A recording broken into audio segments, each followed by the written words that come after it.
Hey there, Sabine here. Hope you're having a fabulous day. Back with day 21 of the 90-day visibility challenge. And today I feel led to share a journal entry. So something that I normally would not share publicly, but I feel led to share it today. And so I'm going to go ahead and do so.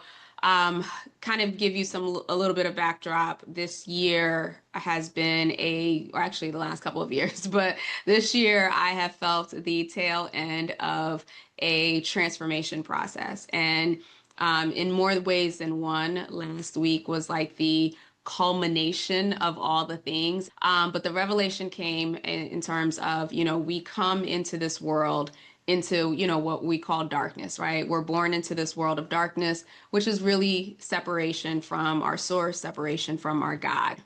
And though we come into the space of darkness, we have this internal GPS, right? For some people, they call it their intuition. Others, they refer to it as their spirit. Nonetheless, there's something that within us contains the path and the light towards us remembering that place or that time when we weren't separated. So in this revelation, I got a visual of three types of people or three types of situations that I've seen, witnessed, and that I know exist. And so overarching, we all come into this world, into this space of darkness, right? And so darkness really just represents the absence of light or the separation from light. So the separation from God, the separation from source, the separation from whatever that thing is that you call your internal higher power. And as we go through life in this separated phase, there are three avenues, if you will, and I'm sure this is not limited to these three, but these are the three that came to me. So the first one is, the individuals who just decide, I don't care about the GPS. I don't need to know nothing about the GPS. I'm just going to do my thing.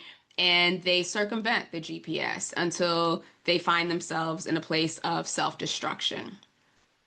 The second group of individuals are the people who are awakened or understand there's a light, there's a GPS. They start to follow it, but then something happens, whether they fall into a ditch or there's a block of some sort. And rather than dig their way out or rather than seek further information from the GPS, they just get comfortable and they get settled in that place where they may have fallen or where they may have gotten stuck.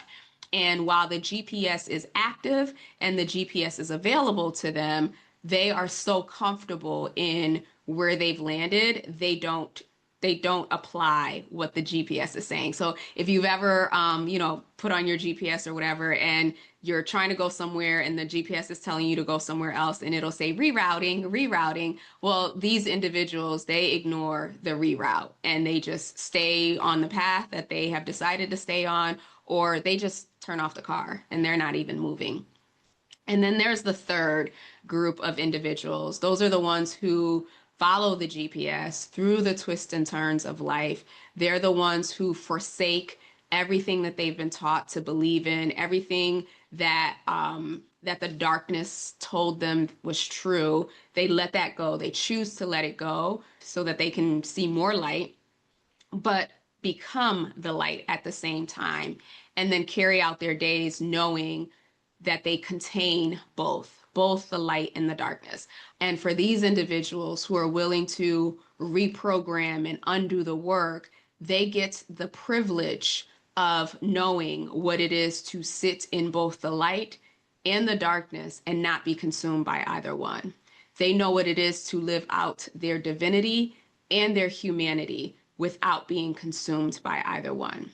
And so for me, I'm in that third bucket, and my process, if you will, these last few years or several years really, but that culmination that I experienced and I felt physically, emotionally, spiritually, you name it, last week was me coming into the awareness of the places where both light and dark exist in me, and being okay and accepting of the fact that I carry both light and darkness in every single part and every single element of myself.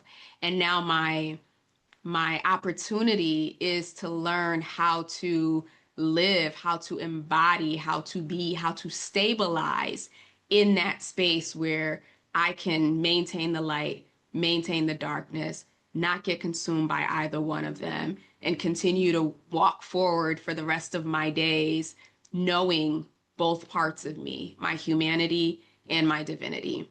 So I share this today as an invitation to you. This is an open invitation. Where are you in that journey? Which one of these archetypes do you feel like you identify as? Are you the individual that says, hey, I'm going to figure this out on my own. I don't need the GPS.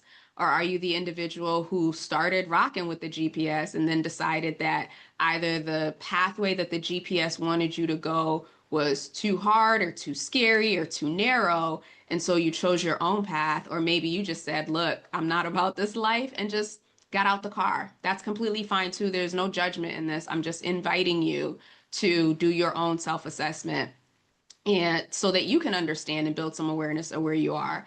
Or are you the third person who you've taken all the turns, you have gone through all of the rocky roads, you've done all the things, and you are either in that space where you are moving towards that larger awareness that you are both human and divine, or maybe you're already there and you're walking in that truth and you're getting to share that truth with others. So I invite you to share in the comments below. There's a reflection question there. Again, if you don't feel comfortable sharing in this public setting, I completely understand. I invite you to screenshot it, do whatever you need so that you can journal when it's most appropriate for you. So thank you. That's what I have for today. I will be back tomorrow with day 22. Have a great rest of the day. Take care.